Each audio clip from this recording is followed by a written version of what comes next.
Okay, so good evening, all of you, and welcome to your beautiful platform CV's Physics Tutorial GM, the place where you learn the jackass things in the physics. Okay, બેટા તો આજનો આપણો આ session ખૂબ અગત્યનો રહેવાનો છે કારણ કે જો જેઈ અને નીટના પોઈન્ટ ઓફ વ્યૂથી વાત કરવામાં આવે તો આને મોડર્ન ફિઝિક્સ કહેવામાં આવે છે અને મોડર્ન ફિઝિક્સની અંદર ચેપ્ટર નંબર NCERT નું 12 અને 13 બધે મિક્સ હોય છે અને આનો જ એક અલગ ટોપિક છે જેને આપણે કહીએ છીએ એક્ટિવિટી, રેડિયો એક્ટિવિટી. બરાબર, આનો જ એક અલગ ટોપિક છે રેડિયો એક્ટિવિટી જેને આપણે કહેવામાં આવે છે. બરાબર, તો એના વિશે આપણે ડિસ્કશન કરીશું.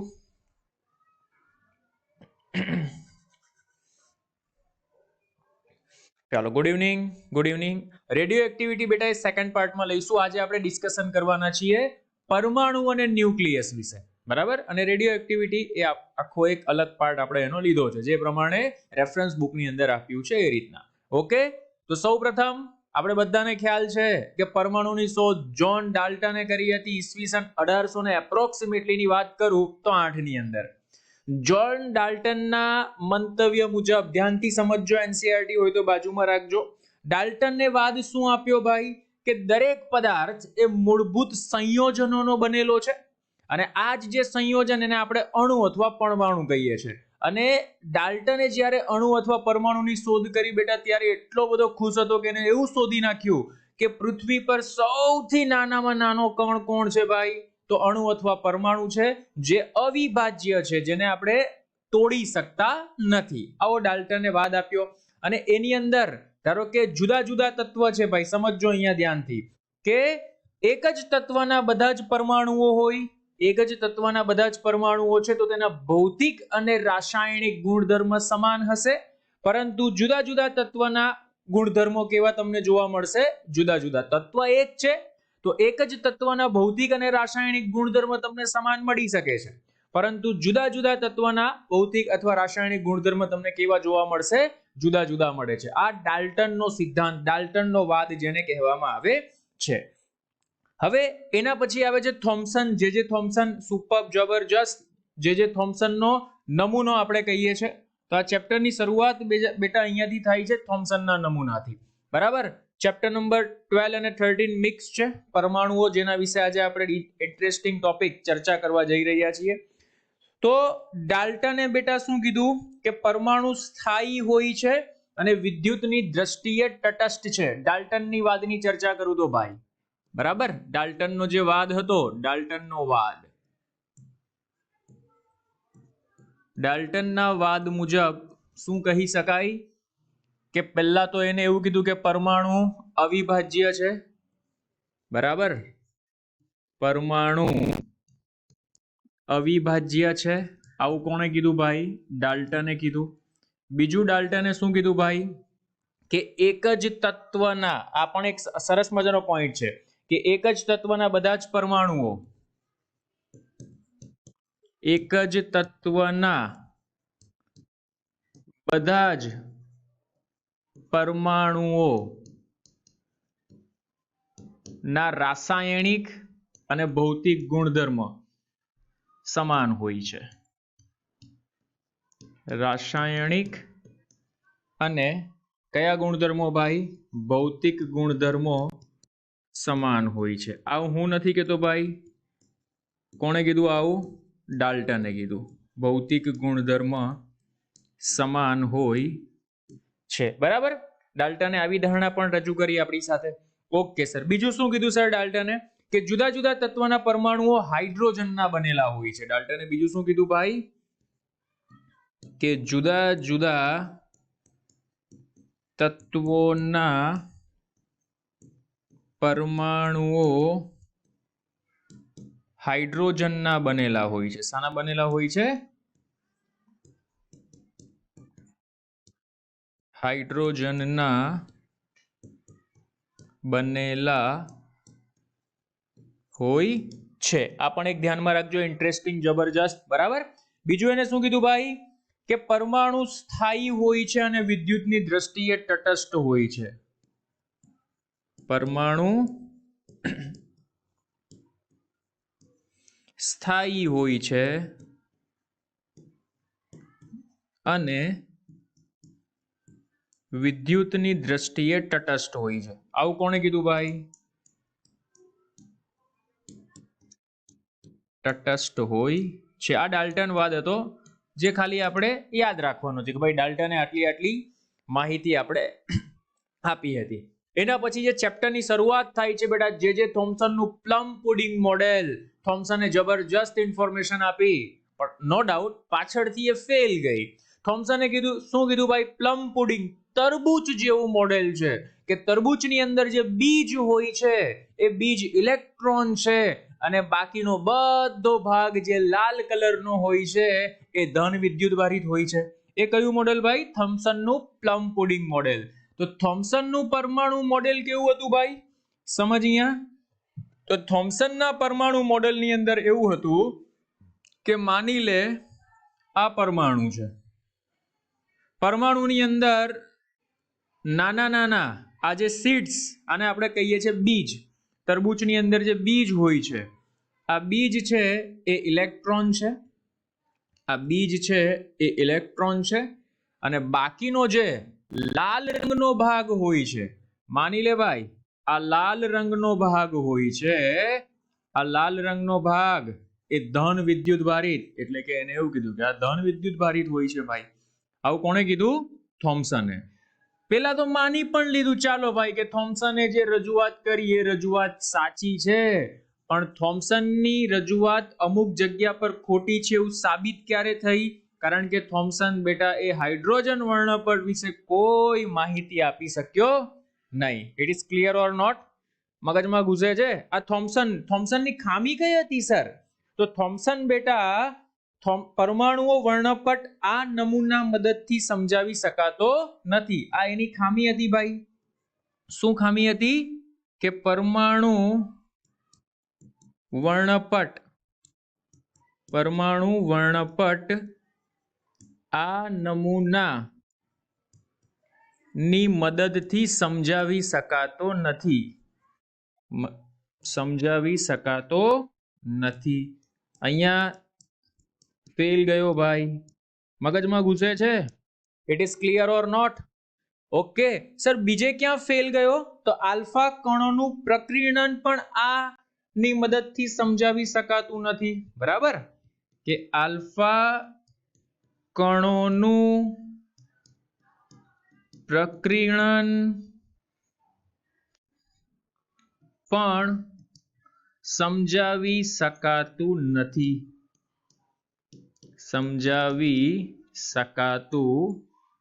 It is clear? તો અહીંયા બેટા આ બે એની ખામીઓ હતી થોમ્સન પરમાણુ મોડેલની. થોમ્સને શું કીધું હતું ભાઈ?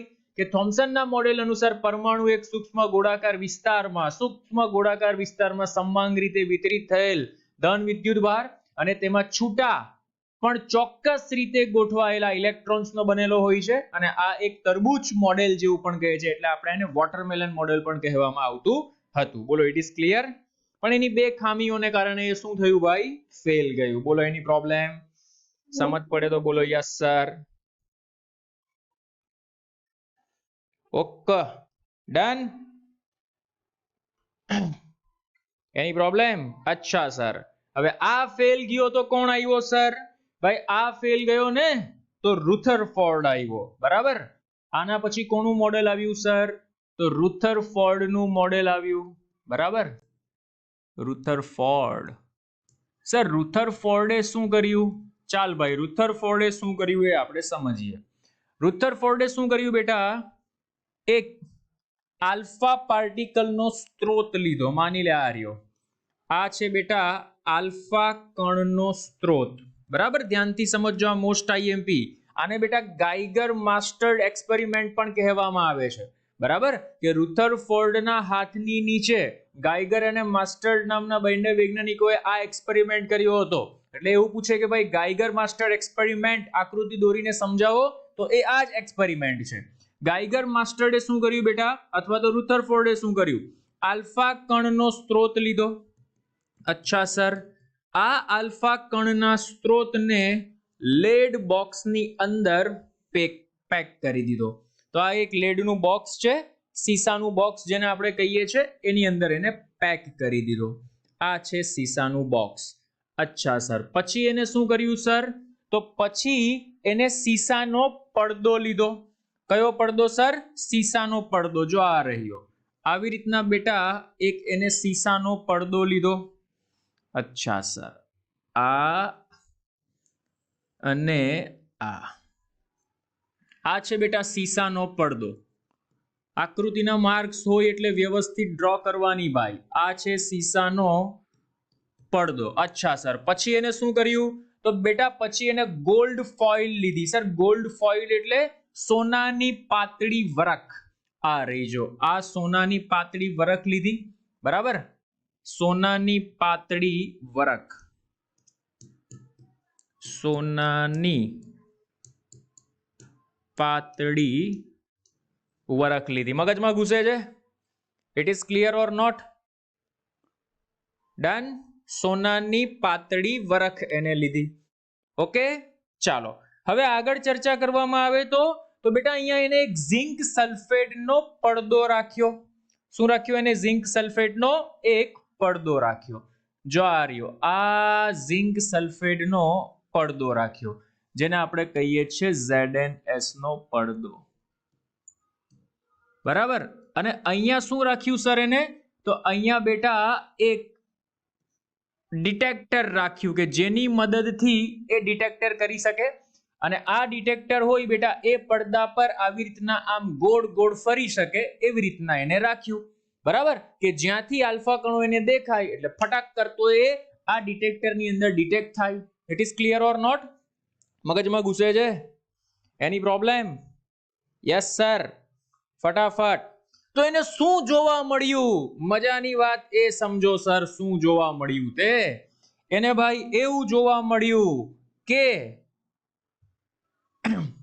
એકચ્યુઅલમાં થોમ્સને શું કીધું ભાઈ? થોમ્સને એવું કીધું કે આખો પરમાણુ તો ભરેલો છે, અંદર નાના નાના કાળા બીજ છે, એ ઇલેક્ટ્રોન છે ને બાકીનો બધો ભાગ ધન છે. પણ અહીંયા તો કંઈક અલગ જ ઘટના ઘટી ભાઈ. અહીંયા શું ઘટના ઘટી? અહીંયા એને જોયું ભાઈ કે જો આલ્ફા કણ અહીંયાથી નીકળ્યો તો એક આલ્ફા કણ બેટા અહીંયાથી પોતાના જ રસ્તે પાછો ફર્યો. એક આલ્ફા કણ અહીંયાથી પોતાના જ રસ્તે પાછો ફર્યો. અરે મગજમાં ઘૂસે છે? કેટલો આલ્ફા કોણ? એક આલ્ફા કોણ. કેટલામાંથી એક આલ્ફા કોણ પાછો ફર્યો સર? તો 8000 માંથી એક આલ્ફા કણ પોતાના જ રસ્તે પાછો ફરે છે. 8000 માંથી એક આલ્ફા કણ પોતાના જ રસ્તે પાછો ફરે છે. આમ જાય તો ફરી પાછો આમ આવે છે. સર બીજું એને શું જોયું? તો બીજું એને એવું જોયું બેટા કે ઘણા બધા આલ્ફા કણ તો સીધે સીધા નીકળી જાય છે. ઘણા બધા આલ્ફા કણ કેવા નીકળી જાય છે? સીધે સીધા નીકળી જાય છે. ઘણા આલ્ફા કણ બેટા થીટા કોણે ડેવિએટ થાય છે. ઘણા આલ્ફા કણ થીટા કોણે શું થાય છે? ડેવિએટ. કોઈ આ બાજુ જાય, કોઈ આ બાજુ જાય, કોઈ આ બાજુ જાય, કોઈ આ બાજુ જાય. અરે મગજમાં ઘૂસે છે? ઘણા આલ્ફા કણ એ આ ડિરેક્શનમાં પાછા આવે, ઘણા આલ્ફા કણ એ આ ડિરેક્શનમાં પાછા આવે, કોઈ આ ડિરેક્શનમાં પાછા જાય. It is clear or not? મગજમાં ઘૂસે છે? ઓકે. પણ એને એવું જોયું કે ઘણા ખરા તો સીધા જ નીકળી જાય છે ભાઈ. સીધા જ નીકળી જાય છે. તો એ ભાઈ વિચારમાં પડી ગયો કે ભાઈ થોમ્સન સર તો એમ કહેતા હતા કે આલ્ફા કણ અંદરની બાજુ જો ખાલી ન હોય તો આ સીધા નીકળવા જ ન જોઈએ. એટલે એને બુદ્ધિ લગાવી ભાઈ. શું બુદ્ધિ લગાવી? કે આ જે ગોલ્ડ ફોઇલ, આમાં ઘણા બધા બેટા ગોલ્ડના અણુઓ હશે, પણ કોઈ એક અણુને પકડો તો એને એવું વિચાર કર્યો કે પરમાણુનો ઘણો ખરો ભાગ ખાલી છે. પહેલો પોઈન્ટ શું વિચાર્યો? પરમાણુનો ઘણો ખરો ભાગ ખાલી છે અને પરમાણુનું સમગ્ર દળ જ્યાં કેન્દ્રિત થયેલું છે એ ખૂબ જ સૂક્ષ્મ ભાગ છે અને એ ભાગને એને નામ આપ્યું ન્યુક્લિયસ. એ ભાગને એને શું નામ આપ્યું? ન્યુક્લિયસ. ફરી એકવાર રિપીટ કરું છું ભાઈ. બોહરે જે એક્સપેરિમેન્ટ આને જે એક્સપેરિમેન્ટ કર્યો, રધરફોર્ડે એક્સપેરિમેન્ટ, તો રધરફોર્ડ અથવા તો ગાઇગર માસ્ટર જે એક્સપેરિમેન્ટ કરતા હતા એ રધરફોર્ડના ગાઈડન્સમાં કરતા હતા. તો ગાઇગર માસ્ટરે જે એક્સપેરિમેન્ટ કર્યું, એક્સપેરિમેન્ટમાં શું જોવા મળ્યું સર? કે પરમાણુનો ઘણો ખરો ભાગ ખાલી છે, પરમાણુનો ઘણો ખરો ભાગ ખાલી છે, પરમાણુનો ઘણો ખરો ભાગ ખાલી છે અને પરમાણુનું સમગ્ર દળ જ્યાં કેન્દ્રિત થયેલું છે એ ભાગને ન્યુક્લિયસ કહેવામાં આવે છે. અરે મગજમાં ઘૂસે તો બોલો yes sir. It is clear or not? Done? અચ્છા સર. તને એ પણ જોવા મળે છે ભાઈ કે ઘણા બધા કિરણો છે એ થીટા કોણે ડેવિએટ થઈ જાય છે. તો આ ડેવિએટ પામતા કણોનું સૂત્ર કે number of particle is equal two 1/sin⁴ theta. Very most IMP ધ્યાનમાં રાખજે ભાઈ. સોરી, θ/2 આવશે. બરાબર, સુપર જબરજસ્ત ફોર્મ્યુલા છે કે નંબર ઓફ ડેવિએશન પાર્ટિકલ છે એ કેટલા ડેવિએટ થાય છે તો 1/sin⁴. એકચ્યુઅલી અહીંયા ચલે છે આવે, બીજી ઘણી બધી રાશિઓ આવે, પણ આપણે તો થીટા સાથે રિલેશન છે કે number of theta is directly proportional two 1/sin⁴ θ/2. બોલો એની પ્રોબ્લેમ? મગજમાં ઘૂસે છે? હા કે ના? ઓકે. હવે અહીંયા સમજ. મજાની વાત શું છે ખબર? મજાની વાત એ છે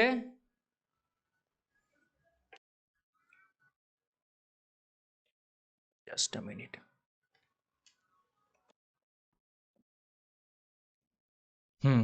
મજાની વાત શું છે ખબર ભાઈ? ભાઈ પરમાણુની અંદર ઇલેક્ટ્રોન છે. ઇલેક્ટ્રોન સતત ગોળ ગતિ કરતો હોય એટલે પ્રવેગિત ગતિ કરતો હોય. હવે જો ઇલેક્ટ્રોન પ્રવેગિત ગતિ કરે તો એની ઉર્જા ગુમાવે અને એક સમય એવો આવે કે ન્યુક્લિયસની અંદર સમાઈ જાય. પણ એ રુથરફોર્ડ સમજાવી ના શક્યો. બરાબર, એને એક્સપ્લેન મોડેલ બહુ જબરજસ્ત એક્સપ્લેન કર્યું કે ભાઈ પરમાણુની એકચ્યુઅલમાં એ શોધ કરવા ગયો હતો બીજી કઈ અને શોધ થઈ ગઈ ન્યુક્લિયસની. બરાબર, એકચ્યુઅલમાં પરમાણુની ડિટેલમાં શોધ કરવા ગયો હતો પણ રધરફોર્ડના એટોમિક મોડેલ પરથી સાની શોધ થઈ ગઈ ભાઈ? ન્યુક્લિયસની શોધ થઈ ગઈ. એટલે કે રધરફોર્ડ છે એ ક્યાં ફેલ ગયો? તો રુથરફોર્ડ છે બેટા, એ રુથરફોર્ડ પરમાણુની સ્થિરતા દર્શાવી ના શક્યો. સર સ્થિરતા એટલે સમજ ભાઈ, ધારો કે આ ન્યુક્લિયસ છે અને એની આજુબાજુ ઇલેક્ટ્રોન વર્તુળાકાર ગતિ કરે છે. તો રુથરફોર્ડ એવું કહે છે ભાઈ કે ઇલેક્ટ્રોન ગતિ કરે છે પણ કોઈ પણ પદાર્થ ભાઈ ગતિ કરીને 10 ચક્કર 15 ચક્કર 20 ચક્કર 25 ચક્કર મારે, થાકી તો જાય ને. અને એક સમયે થાકી જાય તો ન્યુક્લિયસની અંદર સમાઈ જવો જોઈએ આવી રીતના. બરાબર, તો આ જે ખામી રહી ગઈ, કયા મોડેલમાં ખામી રહી ગઈ? તો એ રુથરફોર્ડના મોડેલમાં ખામી રહી ગઈ. એટલે કે પરમાણુની સ્થિરતા વિશે માહિતી ન આપી શક્યો. કોણ ન આપી શક્યો? રુથરફોર્ડ. પહેલા નંબરની ખામી ભાઈ રુથરફોર્ડની, ધ્યાનમાં રાખજે. અરે મગજમાં ઘૂસે છે. It is clear? ઓકે. અને બીજી વસ્તુ કે તે હાઇડ્રોજન પરમાણુની અસતતતા સમજાવી ન શક્યો. આ એની બીજી ખામી. રુથરફોર્ડની બે ખામીઓ હતી. બરાબર, ચાલો. અચ્છા સર, તો જો ભાઈ રધરફોર્ડ મોડેલ શું કહે છે? રધરફોર્ડ મોડેલ ઓલરેડી આપણે ડિટેલમાં એક્સપ્લેન કર્યું. એના મેઇન કી પોઈન્ટ્સ ધ્યાનમાં રાખજો કે પરમાણુનો સૂક્ષ્મ કેન્દ્રીય ભાગ એ ધન વિદ્યુતભારિત છે અને તેનું સમગ્ર દળ ત્યાં કેન્દ્રિત થયેલું હોય છે. તો આ સૂક્ષ્મ મધ્ય ભાગની ફરતે ઇલેક્ટ્રોન વર્તુળાકાર કક્ષામાં ભ્રમણ કરતો હોય છે અને પ્રચલિત ભૌતિક વિજ્ઞાન અનુસાર ઇલેક્ટ્રોન તેની ઉર્જા ન્યુક્લિયસની આસપાસ શક્ય એવી અનંત કક્ષાઓમાંની કોઈ પણ કક્ષામાં ભ્રમણ કરી શકે છે. આવું કોણે કીધું ભાઈ? રધરફોર્ડે કીધું. પણ આવું પોસિબલ છે નહીં. કોઈ પણ કક્ષામાં ભ્રમણ કરે ભાઈ તો એની ઉર્જા પતી જાય તો ન્યુક્લિયસની અંદર સમાઈ જવો જોઈએ. It is clear or not? એટલે આ વસ્તુ શું દર્શાવે છે? એની ખામી દર્શાવે છે. મગજમાં ઘૂસે છે? It is clear? તો રધરફોર્ડના મોડેલની આ એક ખામી હતી ભાઈ. યસ ઓર નો? ફટાફટ ચાલો વધીએ આગળ.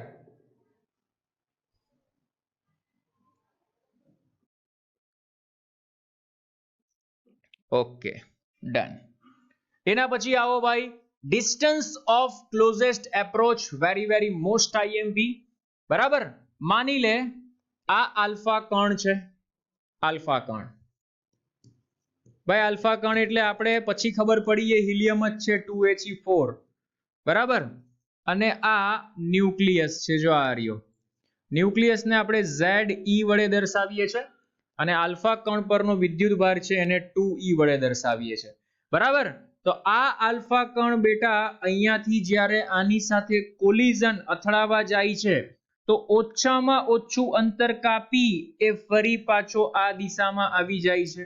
તો આ ઓછામાં ઓછું ડિસ્ટન્સ, આને જ આપણે કહીએ છીએ ડિસ્ટન્સ ઓફ ક્લોઝેસ્ટ એપ્રોચ, કે આ આલ્ફા કણ કેટલું ઓછામાં ઓછું ડિસ્ટન્સ અથડાતો નથી આની સાથે ભાઈ, કારણ કે આ પણ પ્લસ છે ને આ પણ પ્લસ છે, તો પ્લસ પ્લસ અથડાઈ થોડી, એકદમ નજીક જશે ને ફટાક કરતું દૂર ચાલ્યું જશે.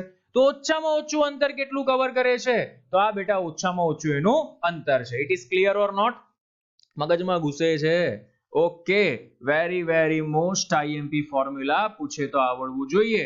ડિસ્ટન્સ ઓફ ક્લોઝેસ્ટ એપ્રોચ, જો ન્યુક્લિયસ સાથે હેડ ઓન કોલિઝન થાય એટલા માટે પ્રક્ષિપ્ત કરેલા આલ્ફા કણ અને ન્યુક્લિયસ વચ્ચેના ન્યૂનતમ અંતરને ડિસ્ટન્સ ઓફ ક્લોઝેસ્ટ એપ્રોચ કહેવામાં આવે છે. ક્લાસિક સુપર્બ ફોર્મ્યુલા હતું ભાઈ, ધ્યાનમાં રાખજો. બોલો, એની પ્રોબ્લેમ?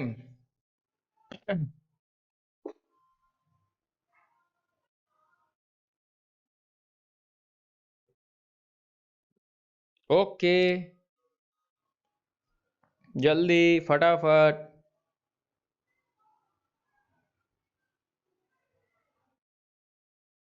ચાલો, ડન.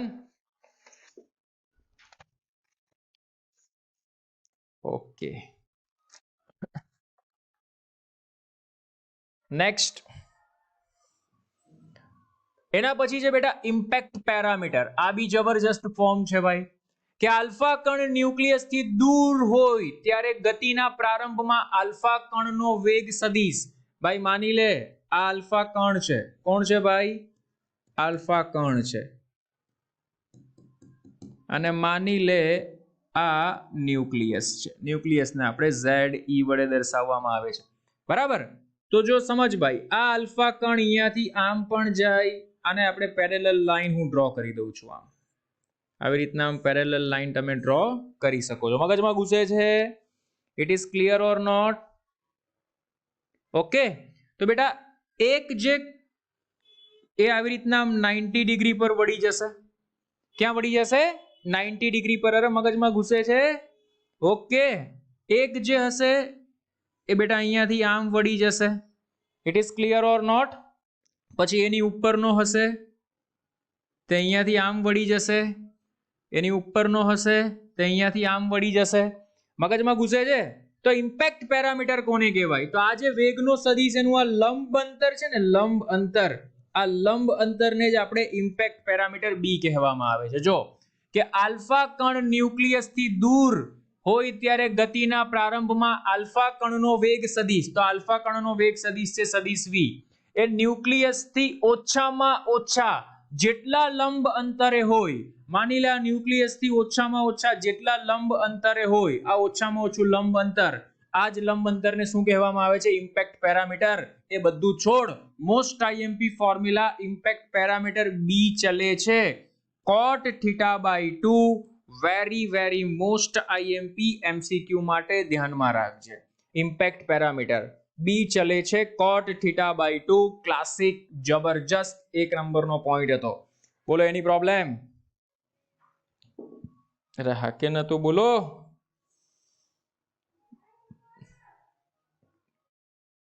Okay, done, excellent. ચાલો, ઇમ્પેક્ટ પેરામીટર. વધી આગળ. ઇમ્પેક્ટ પેરામીટર પછી એના પછી બેટા જબરજસ્ત બોહરના અધિતર્ક આવે છે. કોના અધિતર્ક? બોહરના અધિતર્ક. બરાબર. ચાલો, તો બોહરના અધિતર્ક વિશે સમજીએ આપણે. માની લે આ એક ન્યુક્લિયસ છે જેને આપણે ZE કહીએ છીએ, બરાબર? અને ન્યુક્લિયસની આજુબાજુ જે ઇલેક્ટ્રોન છે એ વર્તુળાકાર કક્ષામાં ભ્રમણ કરે છે. માની લે આ રહ્યું, બરાબર? અને આ અંતર છે r, આ રહ્યો ઇલેક્ટ્રોન, એ વર્તુળાકાર કક્ષામાં ભ્રમણ કરે.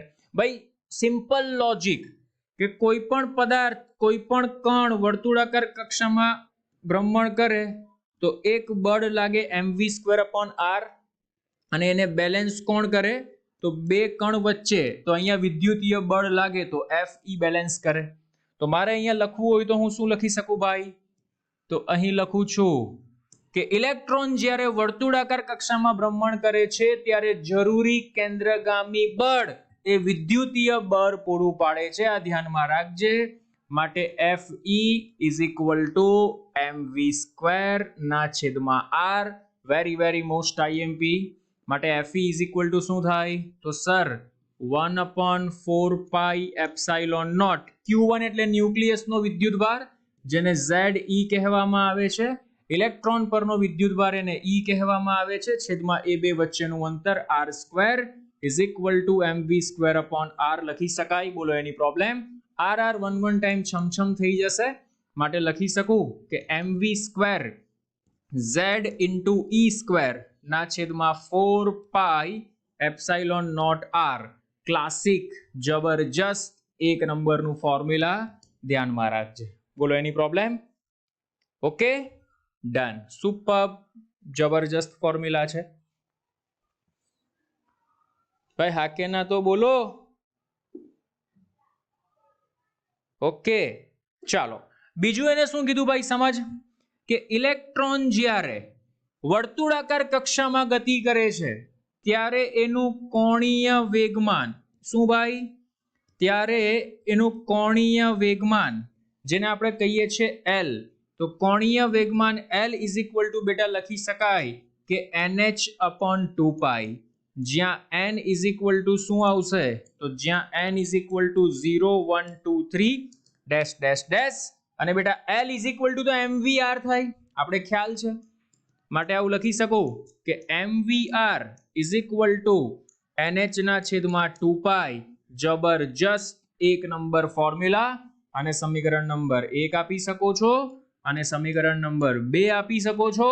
સમીકરણ 1 અને 2 નો ઉકેલ કરી બેટા તમે આ જે ન્યુક્લિયસ છે એની ત્રિજ્યા પણ મેળવી શકો છો અને આ કેટલા વેગથી ગતિ કરે છે આ વેગ પણ તમે મેળવી શકો છો. It is clear or not? શું મેળવી શકો છો? ત્રિજ્યા અને બીજું શું મેળવી શકો છો સર? એ નો વેગ પણ તમે મેળવી શકો છો. બોલો ઇટ ઇઝ ક્લિયર? ઓકે, ચાલો તો સમીકરણ 1 અને 2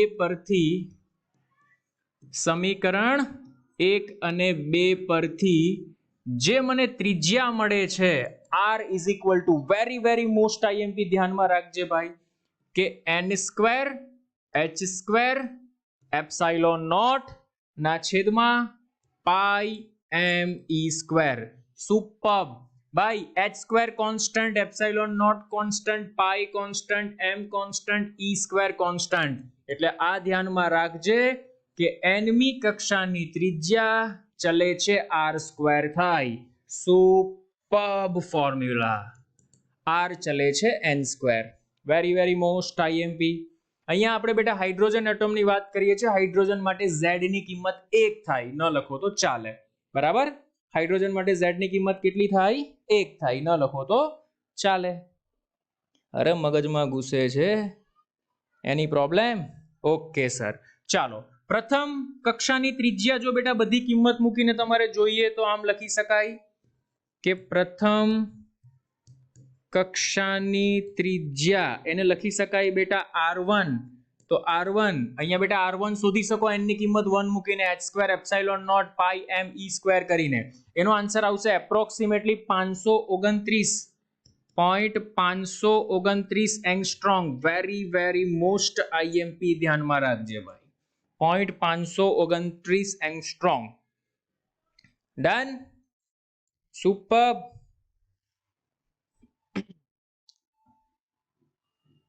ચાલો વેરી ગુડ. હવે સર મારે ચર્ચા કરવી છે વેગ વિશે, બરાબર? ચાલો વેગ વિશે પણ ચર્ચા કરી લઈએ. શાના વિશે ચર્ચા કરવી છે? વેગ વિશે. કે ઇલેક્ટ્રોનનો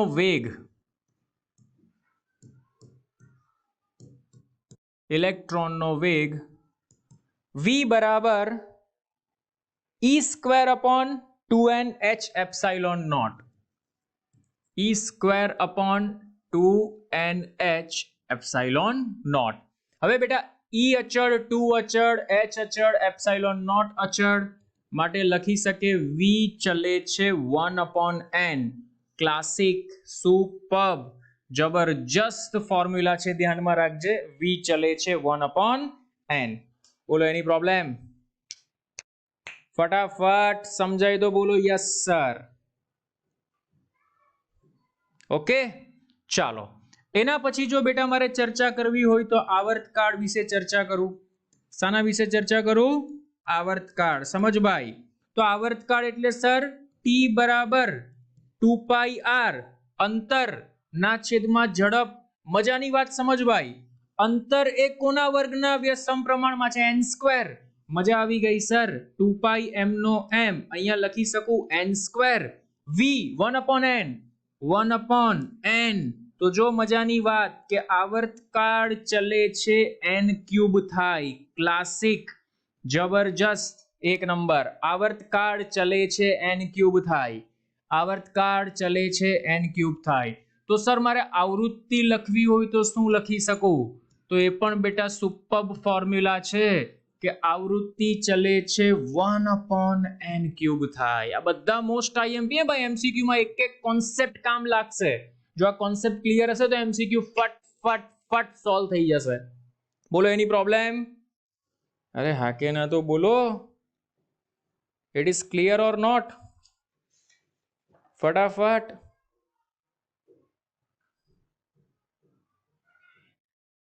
ઓકે સર, ડન.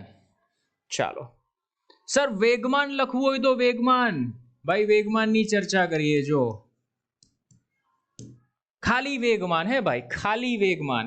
તો sir p = m * v. p = m * v. m તો અચળ હોય. બોલો v ચલે છે શું છે સર? v ચલે છે 1/m. તો બેટા ધ્યાનમાં રાખજે વેગમાન ચલે છે 1/n થાય. Very very most IMP. આ બધા શોર્ટ ફોર્મ્યુલા તારા બનતા જાય છે એમસીક્યુ સોલ્વ કરવા માટે.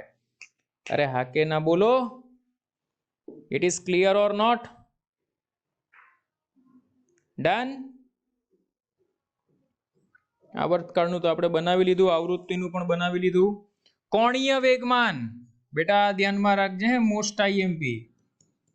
કોણીય વેગમાન L કહેવાય. તો કોણીય વેગમાન L ચલે છે n. આ તો આપણે ખ્યાલ જ છે, nh/2π આવે એટલે. ઓકે, ચાલો બીજું ગતિ ઉર્જા વિશે પછી આપણે ચર્ચા કરીએ. બોલો અહીંયા સુધી કોઈને તકલીફ? એની પ્રોબ્લેમ? ફટાફટ.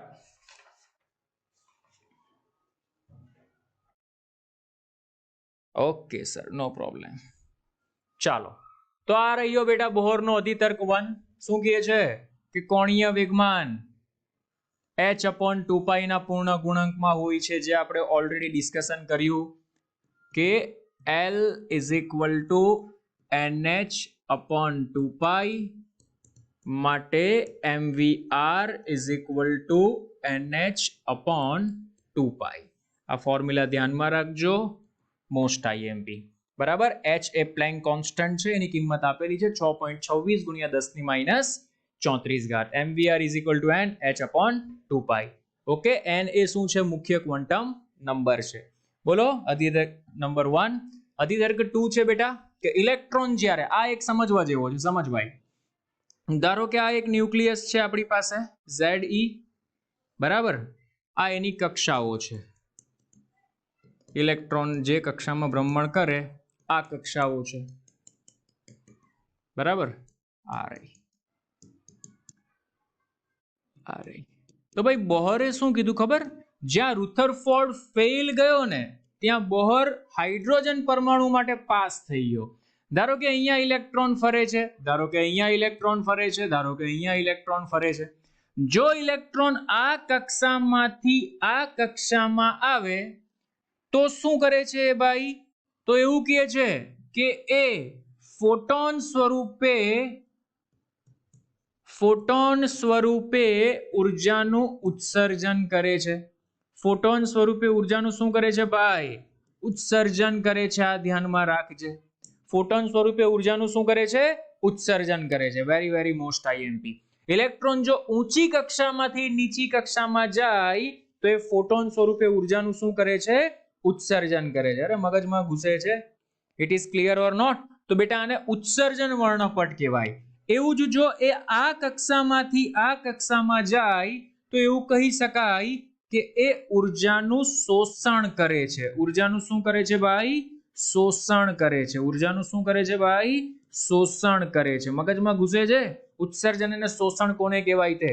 ઊંચી કક્ષામાંથી નીચી કક્ષામાં જાય તો ઉત્સર્જન કરે છે, નીચી કક્ષામાંથી ઊંચી કક્ષામાં જાય તો શોષણ કરે છે, જેને આપણે વર્ણપટ કહેવામાં આવે છે. શું કહેવામાં આવે છે? વર્ણપટ. અરે it is clear or not? Done? Okay, excellent. ચાલો તો આવી જાઓ નેક્સ્ટ વન. જુઓ બેટા, એના પછી જો આપણે ચર્ચા કરવામાં આવે તો એની ઉર્જાઓ વિશે માહિતી મેળવી લઈએ. બરાબર? અચ્છા સર, ચાલો બોલ ભાઈ. ગતિ ઉર્જા વિશે તો ઇલેક્ટ્રોન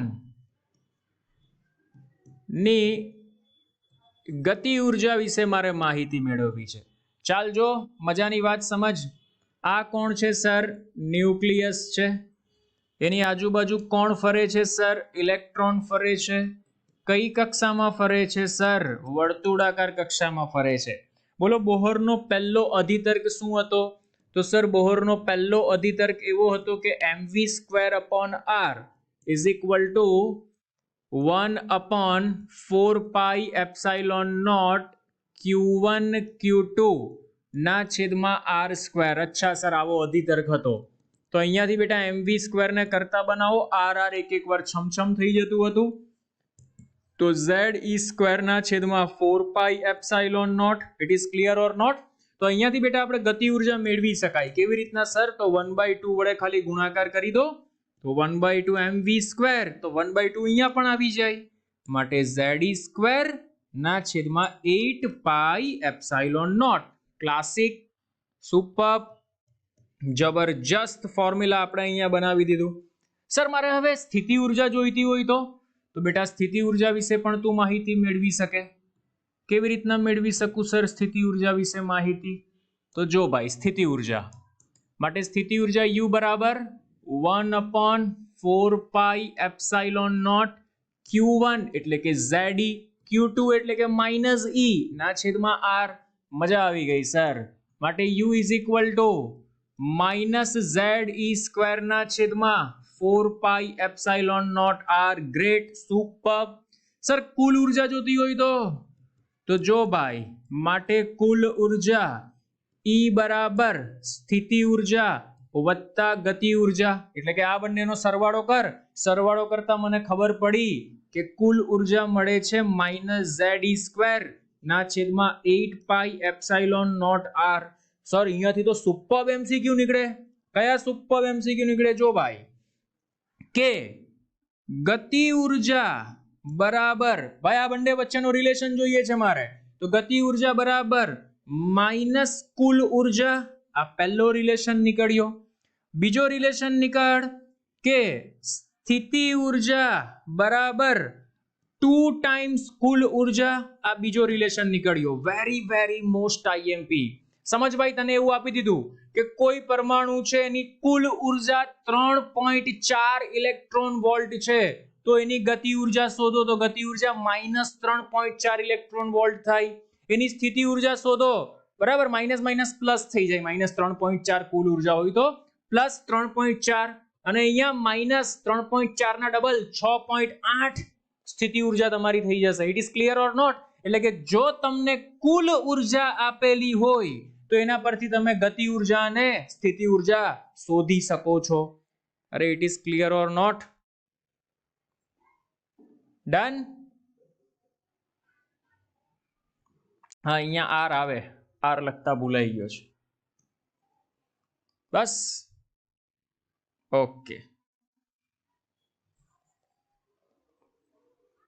એની પ્રોબ્લેમ?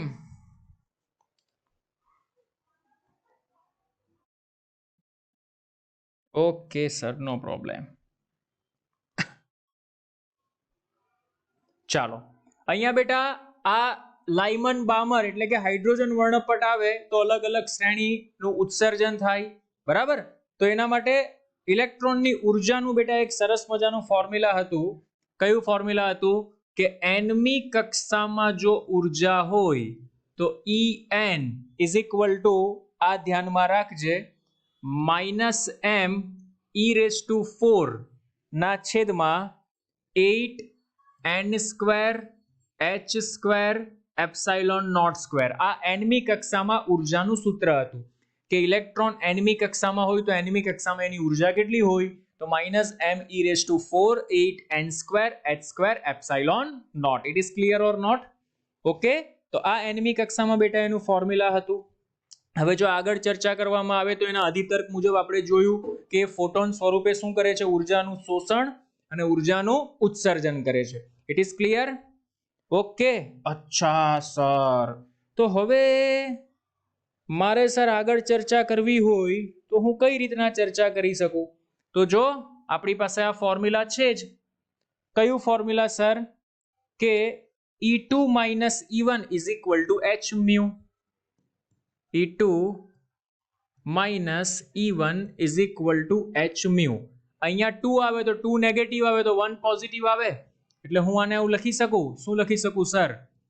m(e⁴) તો એમનો m રહેવાનો, છેદમાં 8h²ε0, કૌંસમાં આ ઋણ છે, આ 2 છે, 2 પછી ચાલ્યું જાય, 1 પહેલા આવે એટલે 1/n1² -1/n2² into bracket h.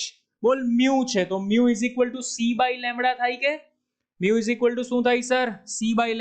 મજા પડી ગઈ. ચાલો, તો આ c/λ, આ ch ને અહીંયા ડાબી બાજુ આવવા દો.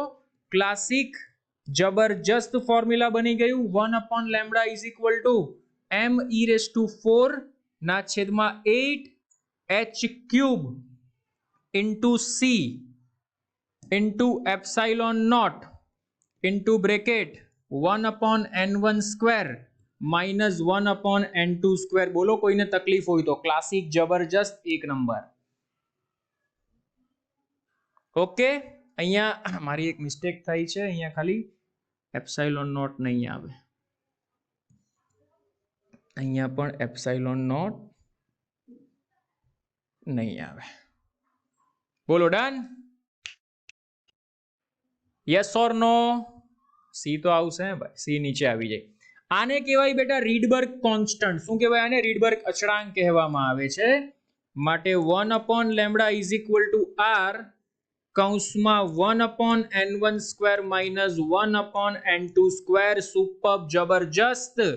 જ્યાં ધ્યાનમાં રાખજે ભાઈ, 1/r is equal two 912 angstrom. આ મેં તને એક શોર્ટ ટ્રીક આપી દીધી. જ્યાં જ્યાં 1/r આવે ત્યાં ત્યાં 912 એંગસ્ટ્રોમ તારે મૂકી દેવાનું. તને બધી લાઇમન બામર પાસ્ચર બ્રેકેટ ફંડ બધી જ શ્રેણી તને મળી જશે. ઓકે, જો તને મહત્તમ કીધું હોય તો મહત્તમ એટલે બેટા 1 માંથી 2 માં જા, મહત્તમ મળે. 2 માંથી 3 માં જા, 3 માંથી 4 માં જા, 4 માંથી 5 માં જા, 5 માંથી 6 માં જા. ત્યાં તને બધી મહત્તમ મળશે. જો અહીંયા લખેલું છે કે મેક્સિમમ માટે 1 માંથી 2 માં જાઓ તો મેક્સિમમ મળે, 2 માંથી 3 માં જાઓ તો મેક્સિમમ મળે, 3 માંથી 4 માં જાઓ તો મેક્સિમમ મળે. મિનિમમ ક્યાં મળે? તો 1 to ઇન્ફિનિટી મિનિમમ મળે, 2 to ઇન્ફિનિટી મિનિમમ મળે, 3 to ઇન્ફિનિટી મિનિમમ મળે. એક સવાલ એવો પૂછાયેલો કે હાઇડ્રોજન વર્ણપટમાં 5 શ્રેણી છે, તો હાઇડ્રોજન વર્ણપટમાં 5 શ્રેણીમાં ન્યૂનતમ અને મહત્તમ, તો ન્યૂનતમ ક્યાં મળે સર? 1/r. અને મહત્તમ ક્યાં મળે સર? 900/11r. આ બંનેનો ગુણોત્તર કેટલો થાય? તો rr છમછમ 11/900. આ તમારો આન્સર આવે. It is clear or not? Super સવાલ આના પરથી બની શકે છે, પણ તમને કોન્સેપ્ટ ક્લિયર હોવા જોઈએ. તો આ પ્રકારના એમસીક્યુ સોલ્વ કરવાની મજા આવશે. બોલો કોઈને તકલીફ? એની પ્રોબ્લેમ? જલ્દી, ફટાફટ.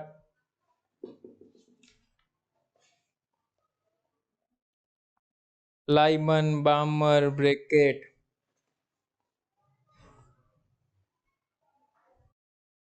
ઓકે ચાલો સવાલ એવો પણ પૂછાય ભાઈ કે જે લાઇમન શ્રેણી છે બામર શ્રેણી છે પાસ્ચન છે બ્રેકેટ છે ફંડ છે એ વર્ણપટમાં ક્યાં આવે છે બરાબર તો જો ભાઈ જે લાઇમન શ્રેણીની જો ચર્ચા કરવામાં આવે તો લાઇમન શ્રેણી બેટા વર્ણપટમાં પાર જાંબલી તરંગોમાં આવશે ક્યાં આવશે ભાઈ પાર જાંબલી વેરી મોસ્ટ આઈએમપી આ ધ્યાનમાં રાખજે લાઇમન શ્રેણી ક્યાં આવશે પાર જાંબલી એની તો તરંગ લંબાઈનું મેઝરમેન્ટ કરીશ તો એનો લેમ્બડા છે એ પાર જાંબલીની વચ્ચે મળશે અચ્છા તો સર બામરની ચર્ચા કરવામાં આવે તો બેટા બામર જે મળશે એ મળશે દ્રશ્ય પ્રકાશમાં બ્રાહ્મણ ક્યાં મળશે ભાઈ બામર દ્રશ્ય પ્રકાશમાં અરે મગજમાં ઘૂસે છે અને બાકીની બધી ત્રણ શ્રેણીની ચર્ચા કરશો તો એ તમને મળશે પારરક્ત ક્યાં મળશે પારરક્ત આ પણ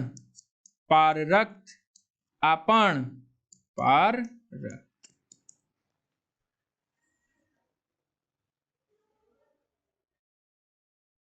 ઓ ભાઈ સૂત્રથી આન્સર આવી જ જાય શું નથી આવતો સૂત્રથી આન્સર મૂકો ફંડ શ્રેણીમાં n = 6 આ આન્સર તમારો મીટરમાં આવે અહીંયા તમે મૂકો ને તો આ મીટરમાં આવે મીટરને મેં એંગસ્ટ્રોમમાં ફેરવેલું છે 1/r બરાબર એના માટે ડિટેલમાં તમારે લેક્ચર જોવો પડે અત્યારે આપણે MST કોર્સ ચાલે છે એટલે જેટલા મેઇન પોઈન્ટ્સ છે તે હું હાઇલાઇટ કરું છું કેલ્ક્યુલેશન તમે આરામથી કરજો તમને 1/r ની કિંમત સામાં મળશે 912 એંગસ્ટ્રોમમાં મળશે અહીંયા તમે 1/r કરશો તો r ની કિંમત એ તમને મીટર ઇન્વર્સમાં આપી છે NCERT માં 1/r ની કિંમત સામાં આપી છે મીટર ઇન્વર્સ એટલે r ની કિંમત તમે અહીંયા મૂકશો એને એંગસ્ટ્રોમમાં કન્વર્ટ કરજો તો એંગસ્ટ્રોમમાં કન્વર્ટ કરશો એટલે તમને કેટલા મળશે 912 એંગસ્ટ્રોમ આ હોટ ફેવરિટ છે ધ્યાનમાં રાખજો ઓકે ડન ચાલો ભાઈ બોલો અહીંયા સુધી કોઈને તકલીફ હોય તો ફટાફટ પરમાણુ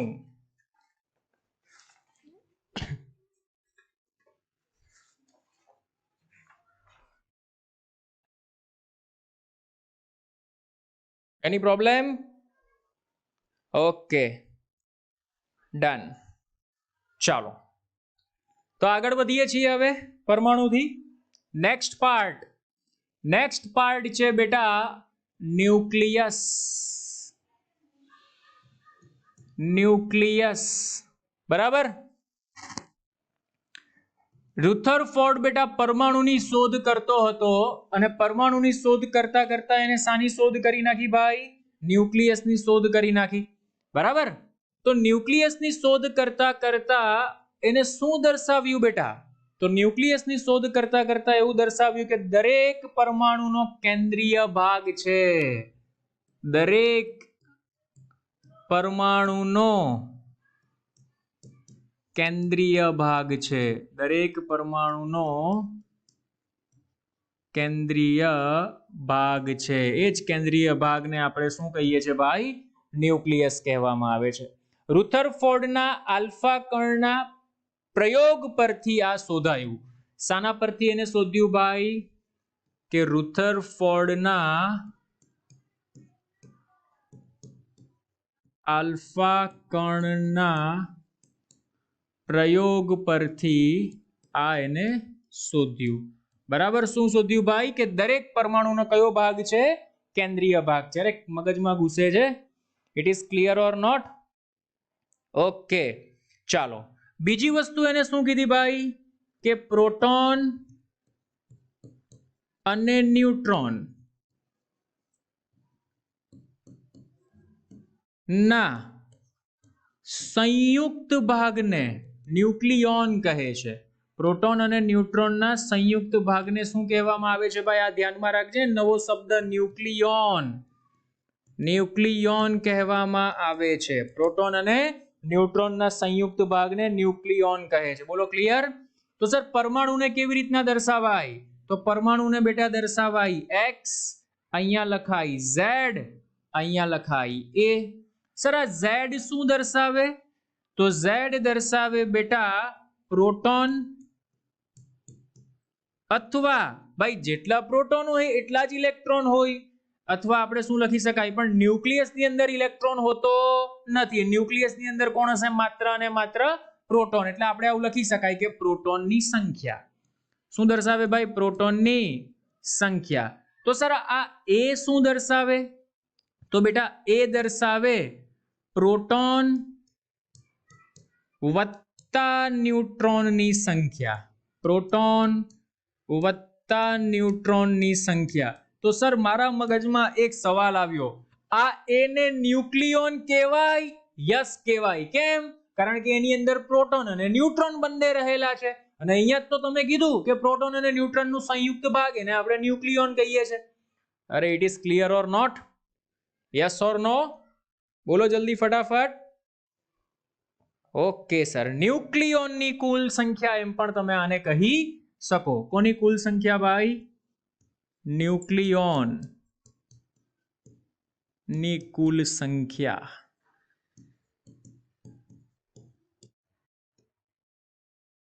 done? Okay, excellent.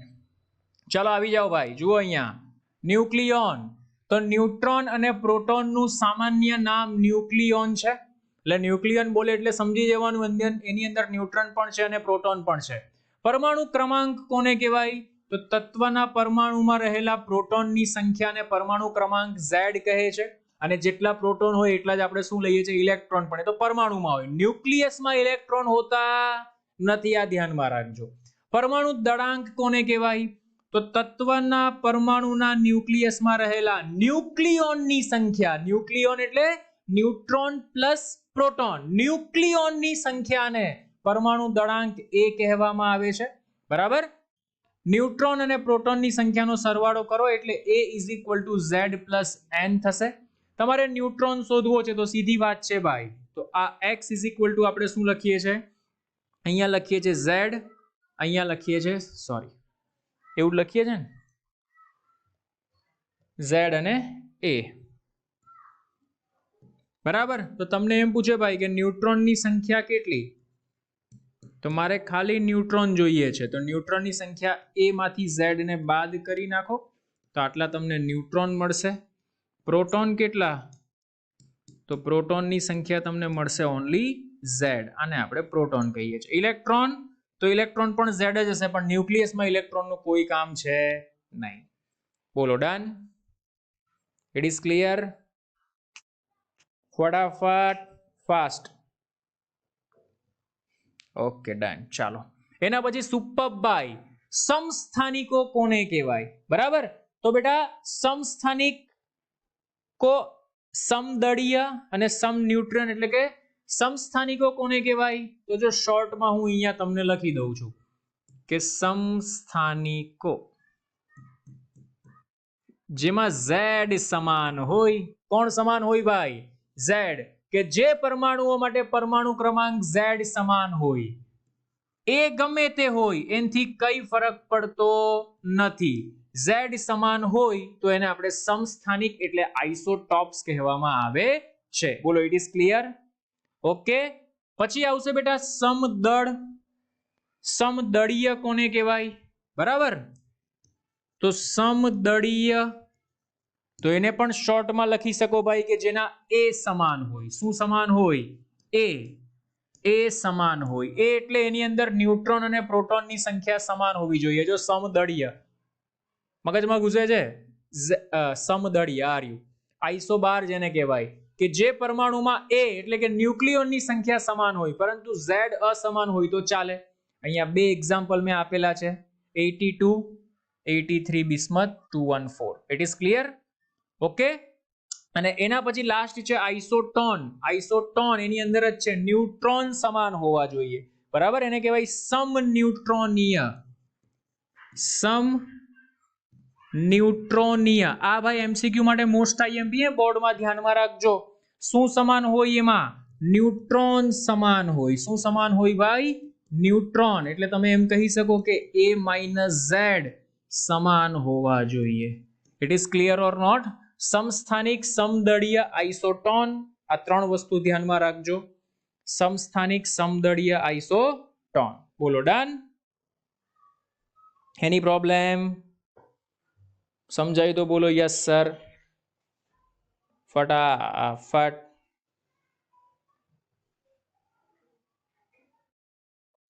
Okay sir, no problem. ચાલો નેક્સ્ટ. એના પછી આવી જાઓ બેટા ન્યુક્લિયસની ત્રિજ્યા. તો ન્યુક્લિયસની ત્રિજ્યાનું ફોર્મ્યુલા છે r r0 a⁻1/3. બરાબર, વેરી વેરી મોસ્ટ આઈએમપી ધ્યાનમાં રાખજો. ન્યુક્લિયસની ત્રિજ્યામાં r0 છે બેટા, એને આપણે 1.1 ઇન્ટુ 10⁻⁻15 અથવા તો તમે આમ પણ લખી શકો કે 1.1 ફેમ્ટોમીટર. ભાઈ કોઈમાં 1.2 આપ્યું હશે, કોઈમાં 1 આપ્યું હશે, ડોન્ટ વરી, 1.1 થી 1.2 ની વચ્ચે હોય ન્યુક્લિયસની ત્રિજ્યા. બરાબર, 1.1 ફેમ્ટોમીટર. ફેમ્ટોમીટર એ શું છે બેટા? લંબાઈનો એકમ છે, ધ્યાનમાં રાખજો. એ શું છે? એ તો એ બેટા તત્વનો પરમાણુ દળાંક છે. એ શું છે? તત્વનો પરમાણુ દળાંક. પરમાણુ દળાંકમાં કોણ આવે સર? પ્રોટોન વત્તા ન્યુટ્રોન બંને આવી જાય. હવે બેટા આ સૂત્ર મોસ્ટ આઈએમપી. તમને બે જુદા જુદા તત્વ આપેલા હશે અને એવું કીધું હશે કે તેમની ત્રિજ્યાનો ગુણોત્તર શોધો. તો જો આ સૂત્ર તમને યાદ હોય તો તમે ત્રિજ્યાનો ગુણોત્તર આરામથી શોધી શકો છો. r1/r2 = a1/a2 it is clear or not? Superb, classic formula છે, ધ્યાનમાં રાખજો. બોલો એની પ્રોબ્લેમ? એના પછી બેટા ન્યુક્લિયસનું કદ જોઈએ છે. તો ન્યુક્લિયસનો આકાર કેવો છે? ગોળાકાર. તો સીધી વાત છે ભાઈ, ગોળાકાર હોય તો v બરાબર 4/3 πr³ થાય. પરંતુ આપણે ખબર છે કે r બરાબર શું થાય? તો r બરાબર r0 a⁻1/3 થાય. તો અહીંયા મૂકી દો r0 a⁻1/3, 3 3 છમછમ થઈ જશે. તો ન્યુક્લિયસનું કદ બેટા તમને શું મળશે? 4/3 πr0³ ઇન્ટુ a. પણ બેટા r0 અચળ, પાઈ અચળ, 4/3 અચળ. તો મજાની વાત મને મળી કે ન્યુક્લિયસનું કદ છે એ એના પરમાણુ દળાંકના સમપ્રમાણમાં છે. ન્યુક્લિયસનું કદ એ એના પરમાણુ દળાંકના કયા પ્રમાણમાં છે? સમપ્રમાણમાં છે. It is clear? નાના નાના કી પોઈન્ટ્સ છે એમસીક્યુ માટે, વેરી વેરી મોસ્ટ આઈએમપી, ધ્યાનમાં રાખજો. Done? Okay sir, done. Next આવી જાઓ ભાઈ, ન્યુક્લિયસની ઘનતા. બેટા આપણે ખ્યાલ છે કે ઘનતા ρ = m/v થાય. ન્યુક્લિયસનું દળ, તો ન્યુક્લિયસનું દળ બેટા આપણે m ઇન્ટુ કેપિટલ A લખી શકાય. કેપિટલ A એટલે કે એની અંદર કેટલા પ્રોટોન ને ન્યુટ્રોન રહેલા છે? કેપિટલ A ઇન્ટુ એક પ્રોટોન અને ન્યુટ્રોનનું દળ. ભાઈ સમજાય છે કે એકનું દળ જો સ્મોલ m હોય તો એની અંદર તો A સમાયેલા છે. એનું દળ કેટલું? તો એને કહેવાય capital M = small m into A. It is clear? એના પછી બેટા ρ = m/v, અને v તો બેટા અહીંયા ડિટેલમાં ચર્ચા કરી જો, 4/3 πr0³ ઇન્ટુ a. એટલે અહીંયા શું આવશે? 4/3 πr0³ ઇન્ટુ a. એ છમછમ, મજા આવી ગઈ સર. ρ = 3m/4 πr0³. ભાઈ બધા પદ અહીંયા અચળ છે એટલે એવું માનવામાં આવે છે કે મેજોરિટી કિસ્સામાં રાશિ કેવી છે? એરિયા અચળ છે. તેથી જુદા જુદા તત્વના પરમાણુઓના ન્યુક્લિયસની ઘનતા લગભગ એક સમાન હોય છે. વેરી વેરી મોસ્ટ આઈએમપી, ઘનતા બદલાતી નથી. જુદા જુદા તત્વના પરમાણુઓના ન્યુક્લિયસની ઘનતા લગભગ કેવી હોય છે ભાઈ? એક સમાન હોય છે. બોલો એની પ્રોબ્લેમ? અરે મગજમાં ઘૂસે છે, યસ ઓર નો? સર કેટલી હોય છે? તો બેટા બધી કિંમત જો તમે આમાં મૂકશો તો અહીંયા m એટલે માસ ઓફ પ્રોટોન તમે લખી શકો છો અહીંયા. બરાબર, માસ ઓફ પ્રોટોન એટલે લગભગ ન્યુક્લિયસની ઘનતા બેટા મળશે 3×10⁻17 kg/m³. કેટલી મળશે? 3×10⁻17 kg/m³. બોલો એની પ્રોબ્લેમ?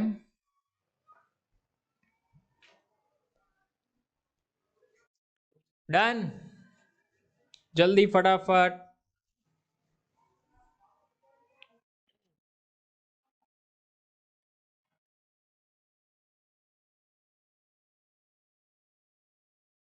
ઓકે, વધીએ આગળ.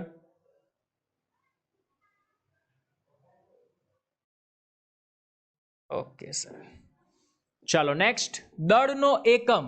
ભાઈ એકચ્યુઅલમાં આપણે દળનો એકમ કેજી લઈએ છે, પરંતુ અહીંયા વપરાતા બધા જ અણુઓ બેટા એટલા સૂક્ષ્મ છે કે કિલોગ્રામ તો એની સામે બહુ મોટો એકમ છે. તો અહીંયા કેસમાં દળનો એકમ આપણે શું લઈએ છે?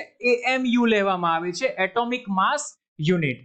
બરાબર, એટલે કે એને એવું કીધું કે અનઉત્તેજિત 6C12 એનો 12મો ભાગ લઈ લો. એના 12મા ભાગને આપણે શું કહેવામાં આવે છે? 1 AMU કહેવામાં આવે છે. આ તો તમે બેટા કેમિસ્ટ્રીમાં પણ ભણી ગયા હશો કે 1 AMU કોને કહેવામાં આવે છે. એટલે આ વેરી મોસ્ટ IMP ધ્યાનમાં રાખજો કે 1 AMU એટલે એપ્રોક્સિમેટલી બેટા તમે ચેક કરવા જશો ને તો આ માસ ઓફ પ્રોટોનની નજીક જ છે, કારણ કે માસ ઓફ પ્રોટોન છે 1.67 × 10⁻27 kg. પાછળના આના જે પોઈન્ટ છે ને બેટા એ પોઈન્ટમાં થોડોક ફરક છે, પણ તમે જો એપ્રોક્સિમેશન કરવું હોય તો તમે કરી શકો કે 1 AMU it is equivalent two mass of proton. બરાબર, પ્રોટોનના દર બરાબર હોય છે. બોલો એની પ્રોબ્લેમ સમજાય છે તો બોલો યસ સર.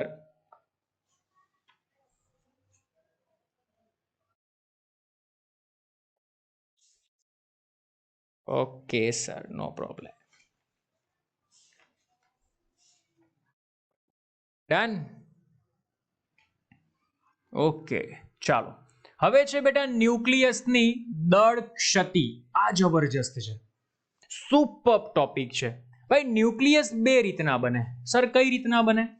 એક બને બેટા સૈદ્ધાંતિક રીતે. આ ખાલી સમજવા માટે છે બેટા. સૈદ્ધાંતિક રીતે ન્યુક્લિયસ બને.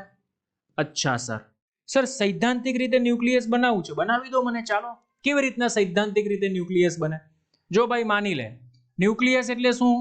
તો સર ન્યુક્લિયસ એટલે આ છે પરમાણુ. પરમાણુની અંદર આ છે સર પ્રોટોન. બરાબર, અને આ છે સર પ્રોટોન અને ન્યુટ્રોન. તો આની અંદર પ્રોટોન કેટલા ભાઈ? તો પ્રોટોન માની લે Z છે, અને ન્યુટ્રોન કેટલા સર? તો ન્યુટ્રોન માની લે A-Z છે. બોલો એની પ્રોબ્લેમ મગજમાં ઘૂસે છે? Okay done. હવે મારે સૈદ્ધાંતિક રીતે પ્રોટોન બનાવવું. કેવી રીતના? તો લે ન્યુટ્રોન. શું લે? પરમાણુ છે મારી પાસે એક. એ પરમાણુમાંથી મારે કોને બનાવવું છે?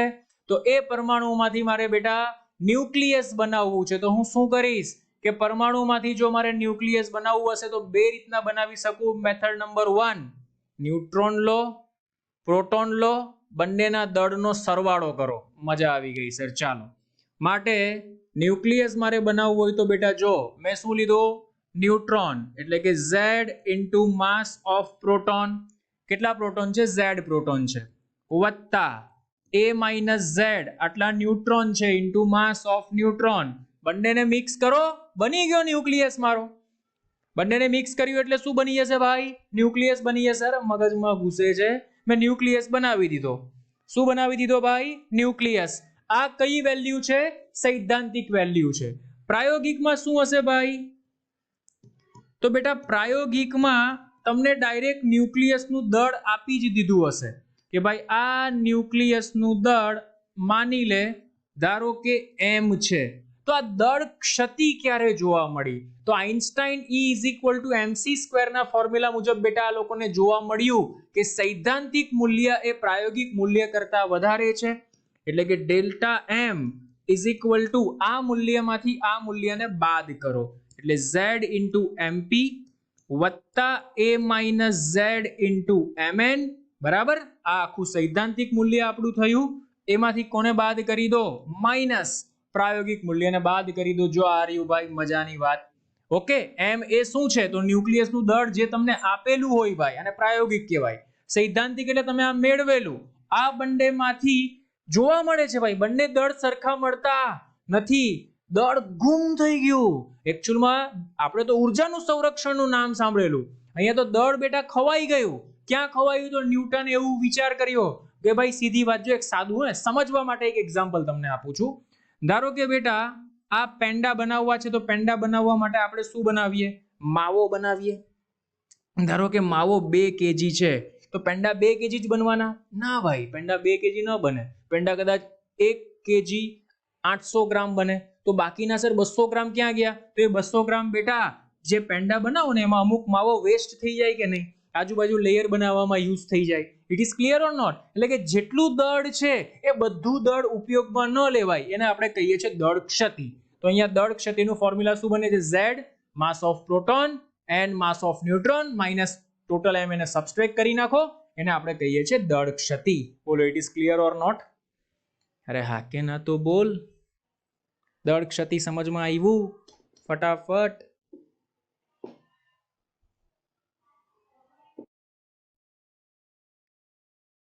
ઓકે, અને અહીંયાથી બેટા તને કેટલી ઉર્જા? તો E is equal to delta M into C square. આજે દળ ક્ષતિ મળી, આ દળ ક્ષતિ તારે અહીંયા મૂકી દેવાની, ઇન્ટુ સી સ્ક્વેર કર એટલે તને ઉર્જા મળી જાય. બરાબર? જો અહીંયા આવી જા. ન્યુક્લિયસની એના પછી છે બંધન ઉર્જા. કઈ ઉર્જા? ન્યુક્લિયસની બંધન ઉર્જા. તો દળ ક્ષતિ ડેલ્ટા એમ ને સમતુલ્ય ડેલ્ટા એમ સી સ્ક્વેર ને ન્યુક્લિયસની બંધન ઉર્જા કહેવામાં આવે છે. એનું ફોર્મ્યુલા છે ભાઈ, છે પેલું જ ફોર્મ્યુલા, ખાલી કોની સાથે ગુણાકાર કરી દીધો? સી સ્ક્વેર સાથે. સી એ કોણ છે ભાઈ? પ્રકાશનો વેગ છે. હવે સમજ બેટા, ન્યુક્લિયસની બંધન ઉર્જા કરતા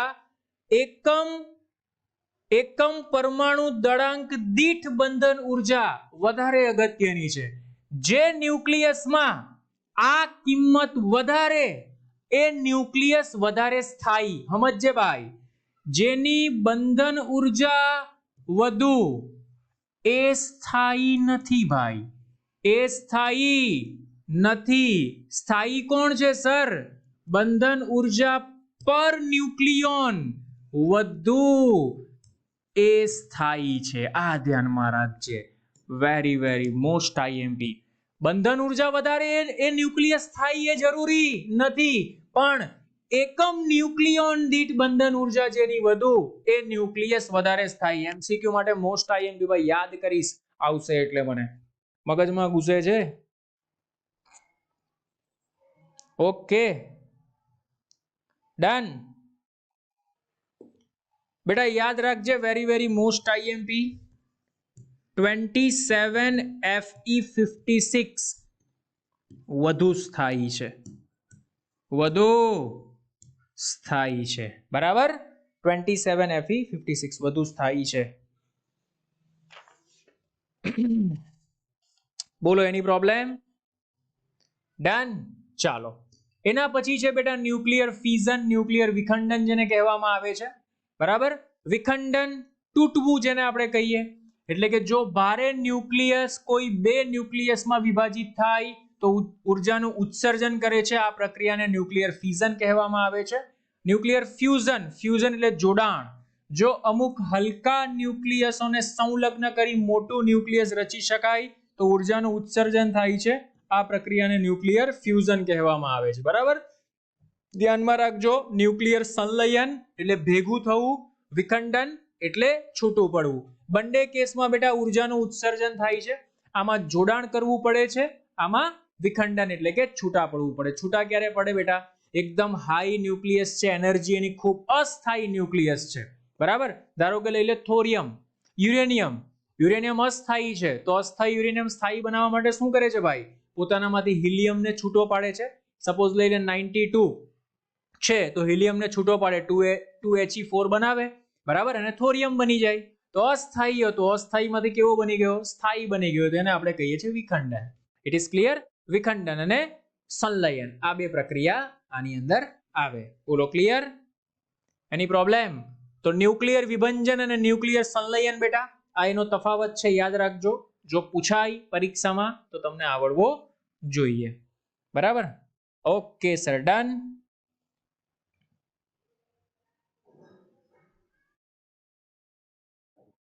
ચાલો, તો બેટા અહીંયા સુધી આજે આપણે સેશન રાખીએ છીએ. જે એક્ટિવિટીનો ટોપિક છે આખો અલગ છે. બરાબર? એ વિખંડન એની પર જ છે, પણ નૈસર્ગિક રીતે પોતાનામાંથી ઉર્જાનું ઉત્સર્જન કરીને આપણે એક્ટિવિટી કહેવામાં આવે છે. બરાબર? એના વિશે પણ બેટા એમસીક્યુ એક એમાંથી કમ્પલસરી પૂછાય છે, તો એ પણ આપણે નેક્સ્ટ સેશનમાં આપણે ડિસ્કશન કરીશું. So I hope bye bye all of you, have a good day, enjoy.